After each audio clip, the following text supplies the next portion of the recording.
નમસ્કાર, star India TV ન્યૂઝમાં આપનું હાર્દિક સ્વાગત છે। હું છું હેમલતા ત્રિવેદી। આપ જોઈ રહ્યા છો સ્ટાર ઇન્ડિયા ટીવી ન્યૂઝ। સત્યની વાતે સત્યની સાથે। જાલોદ કન્યા શાળાના નવીન બાંધકામમાં કોન્ટ્રાક્ટરની ગંભીર બેદરકારી, બાલવાટિકા જતા બાળકોનો જીવ જોખમમાં। જાલોદ જૂની મામલતદાર કચેરી રોડ પર કન્યા શાળા સ્કૂલનું નવીન બાંધકામ ચાલી રહેલ છે। આ નવીન બની રહેલ કન્યા શાળાને ફરતે જર્જરિત અવસ્થામાં કોટ આવેલ છે, જે ગમે ત્યારે પડી જાય તેવી અવસ્થામાં છે અને આ જર્જરિત કોટ બાલવાટિકા પાસે આવેલ માર્ગ પર જ આવેલ છે।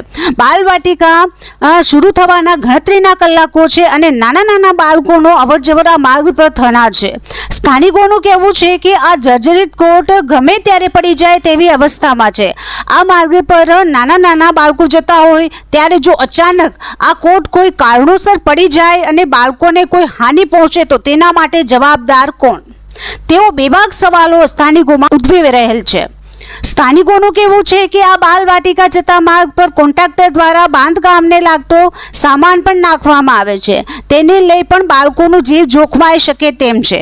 આ માર્ગ પર કોન્ટ્રાક્ટર દ્વારા સ્કૂલ બાંધકામનો સામાન નાખતા હોવાથી આ માર્ગની ગટર લાઈનનો પણ નુકસાન થયેલ છે અને ગંદુ પાણી રસ્તા પર રેલાવા લાગ્યું છે। આ ગંદા પાણીનો નિકાલ ન હોવાને લઈ કોઈ ગંભીર બીમારીઓ માથું ઉચકે તો તેનો જવાબદાર કોણ?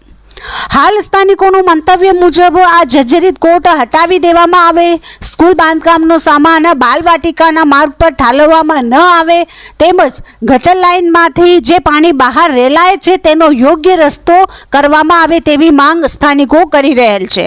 જો સ્કૂલ કોન્ટ્રાક્ટર પોતાની બેદરકારી ચાલુ રાખે કામકાજ કરશે અને જો કોઈ પણ અનિચ્છનીય ઘટના આ માર્ગ પર બનશે તો તેની તમામ જવાબદારી આ સ્કૂલ કોન્ટ્રાક્ટરની રહેશે તેવું સ્થાનિકો નું કહેવું છે। Star India TV news Jhalod reporter Pankajbhai Pandit, જિલ્લા દાહોદ।